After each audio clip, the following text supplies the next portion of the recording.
আজকাল যে রোগটা বেশি দেখা যাইতেছে আর যার চিকিৎসাও নাই।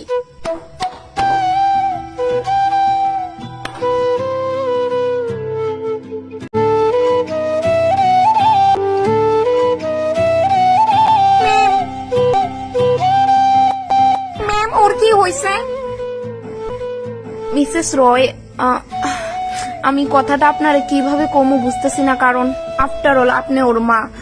আমি জানি না কথাটা আপনি নিতে পারবেন কিনা, কিন্তু তবুও আপনারে জানান লাগতেছে যে ওর কি হয়েছে কন্যা। সমস্ত এক্সরে আর রিপোর্ট থেকে জানা গেছে যে ওর দেখেন, ওর যদি ক্যান্সার হইতো তো ওইটা কিন্তু ওরে বাঁচানো যাইতো, কিন্তু দুর্ভাগ্য কমে ওর। আরে আপনি কন্যা কি হয়েছে? ময়ে ময়ে হয়ে গেছে।